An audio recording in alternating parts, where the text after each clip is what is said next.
એ કાંઈ બોલ્યા નહીં. તમને થાય ત્યારે તમારી મેળે તમે મનથી વિચાર. મેં કીધું ભલે. પછી અમે આવી રીતે બધા બેઠા હતા ને ધ્યાન કરતા હતા. ત્યાં મારો પ્રશ્ન હતો ને એનો જવાબ મને જ મળી ગયો કે મેં કહ્યું કે આટલા બધામાં હું ક્યાં બેઠી હશ ને અહીંયા ધ્યાન થતી હશે એ મને ખબર નથી. I'll translate. પણ ખરેખર એમાં હૃદયમાં મોટું તળાવ હતું. એમાં બધાના ફેસ દેખાય.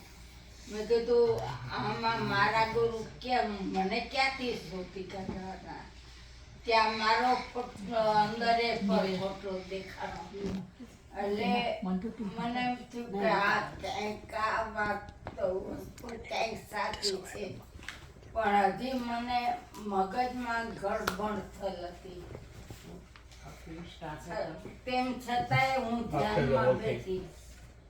ધ્યાનમાં બેઠા બેઠા બધો વિચાર કોણ જાણે મેળ હોવી ગયો અને હું એને શરણમાં થઈ ગઈ.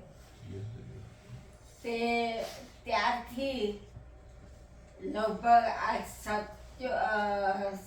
37 વર્ષથી ભગવાનની ઓલા ધ્યાનને મારું કરું છું. પણ મને એટલી સંતોષ છે. મને કાંઈ પણ કોઈ વસ્તુની ઉણપ નથી. કોઈ એમ થતું કે ભાઈ હવે શું થશે.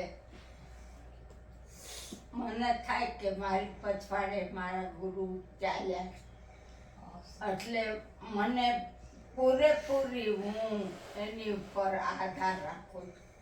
એટલે મને કોઈ દિવસે હું મનથી ક્યાંય કોઈ દી પછાત ન પડું. કોઈ પણ કામ કરવું હોય તો મને એમ ન થાય કે હું નહીં કરી શકું. મારા ગુરુ પછવાડે છે અને હું આગળ વધી જાઉં. Okay.